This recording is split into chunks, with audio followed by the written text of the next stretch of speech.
कभी सोचा है कि हमारी थाली में जो खाना है वो सिर्फ पेट भरने की चीज नहीं, बल्कि उसके पीछे एक पूरी की पूरी कहानी छिपी है। नमस्कार। आज हम खाने के इसी दिलचस्प सफर पर निकलने वाले हैं। संस्कृति से लेकर साइंस तक सब कुछ जानेंगे। संस्कृत में एक बहुत पुरानी कहावत है, अन्नेन जातानि जीवयन्ति। इसका मतलब पता है क्या है? इसका मतलब है कि भोजन से ही हम सब जीवित हैं। मतलब खाना सिर्फ पेट भरने के लिए नहीं है, ये तो हमारी जिंदगी का, हमारे होने का आधार है। तो फिर देर किस बात की, चलिए साथ मिलकर इस खोज पर निकलते हैं और देखते हैं कि हमारे खाने के पीछे आखिर क्या क्या राज छुपे हैं। शुरुआत करते हैं अपने देश भारत से। यहाँ की पाक कला मतलब खाने पीने की दुनिया तो इतनी रंगीन है कि हर कुछ किलोमीटर पर स्वाद ही बदल जाता है ना कमाल की बात। अच्छा, कभी ये सोचा है कि पंजाब में लोग मक्के की रोटी और सरसों का साग इतना क्यों पसंद करते हैं, और वहीं दूसरी तरफ दक्षिण भारत में नारियल वाले खाने का इतना चलन क्यों है? इसका जवाब सिर्फ स्वाद में नहीं, बल्कि ये तो वहाँ की मिट्टी, मौसम और सदियों पुरानी परंपराओं में छिपा है। जरा इस टेबल पर नजर डालिए, ये कितनी आसानी से समझा देती है कि जैसा देश वैसा भेष वाली कहावत खाने पर कैसे फिट बैठती है। देखिए, पंजाब में मक्का और गेहूं उगता है, तो जाहिर है थाली में मक्की की रोटी और छोले भटूरे दिखेंगे। कर्नाटक में चावल और रागी खूब होता है, तो वहाँ इडली, डोसा और रागी मुड्डे का राज है। और अगर मणिपुर की बात करें तो वहाँ चावल और बांस की खेती होती है, तो उनके खाने में भी वही चीजें दिखती है। तो मतलब साफ है ना, हमारे खाने का जो स्वाद है वो सिर्फ मसालों पर ही नहीं टिका, बल्कि वो हमारी ज़मीन से, हमारे मौसम से और जो हमारे बड़े बुजुर्ग खाते पहनते आए हैं उन सब चीज़ों से जुड़ा हुआ है। तो किसी भी जगह के खाने की पहचान इन कुछ खास बातों से होती है। एक तो ये कि वहाँ की ज़मीन पर उगता क्या है, दूसरा मौसम कैसा रहता है, तीसरा मिट्टी कैसी है, और चौथा वहाँ के लोगों की सदियों से चली आ रही आदतें और उनकी पसंद नापसंद। अच्छा, अब थोड़ा टाइम में पीछे चलते हैं, देखते हैं कि हमारी रसोई, हमारा किचन कैसे बदला है।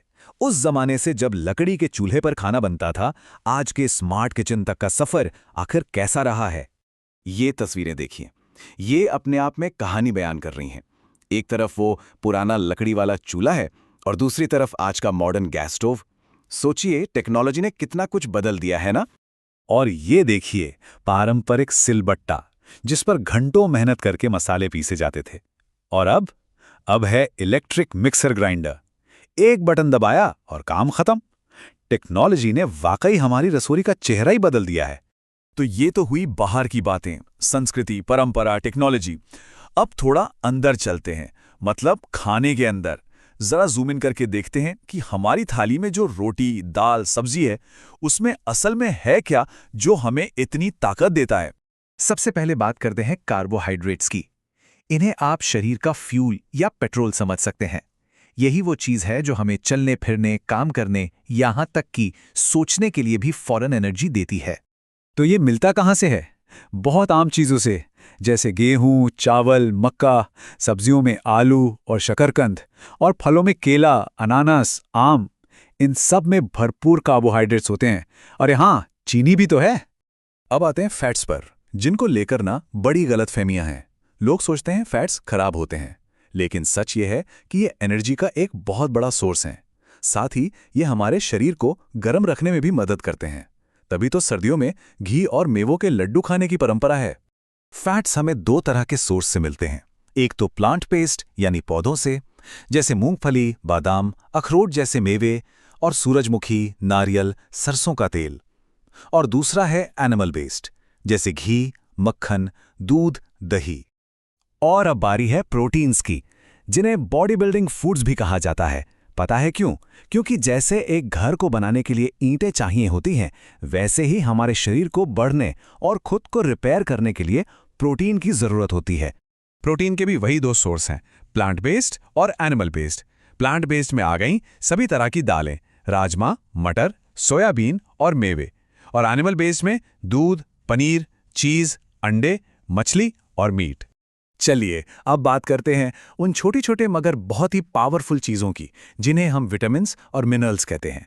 ये शरीर को बहुत कम मात्रा में चाहिए होते हैं, लेकिन अगर इनकी कमी हो जाए तो बड़ी बड़ी मुश्किलें खड़ी हो सकती हैं। एक दिलचस्प कहानी है। 18वीं सदी में जो नाविक लंबी लंबी समुद्री यात्राओं पर जाते थे, उन्हें एक अजीब सी बीमारी हो जाती थी, स्कर्वी। उनके मसूड़ों से खून बहता था और सालों तक किसी को इसका इलाज नहीं पता था। फिर जाके पता चला कि इसका इलाज तो बस खट्टे फलों में था। ये थी विटामिन सी की ताकत। इस चार्ट को देखिए। विटामिन ए ये हमारी आंखों और स्किन के लिए जरूरी है। इसकी कमी से दिखना कम हो सकता है, जिसे नाइट ब्लाइंडनेस कहते हैं। विटामिन B1 हमारे दिल को ठीक से काम करने में मदद करता है। इसकी कमी से बेरी-बेरी नाम की बीमारी हो सकती है। विटामिन सी, जिसकी बात हमने अभी की, ये बीमारियों से लड़ने में मदद करता है। और विटामिन डी ये हमारी हड्डियों के लिए बहुत जरूरी है, क्योंकि ये कैल्शियम को सोखने में मदद करता है। इसकी कमी से बच्चों में रिकेट्स हो जाता है, जिसमें हड्डियां नरम होकर मुड़ जाती हैं। विटामिन्स की ही तरह मिनरल्स भी जरूरी हैं, जैसे कैल्शियम। ये हमारे हड्डियों और दांतों को मजबूत रखता है। इसकी कमी से हड्डियां कमजोर हो जाती हैं। फिर है आयोडीन। ये दिमाग और शरीर के सही फंक्शन के लिए जरूरी है। इसकी कमी से गले में सूजन आ जाती है, जिसे गॉइटर या घेंगा कहते हैं। यही वजह है कि सरकार आयोडाइज नमक खाने की सलाह देती है।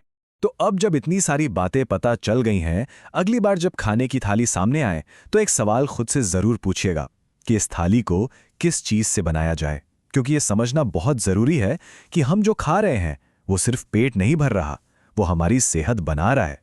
इस पर सोचिएगा जरूर।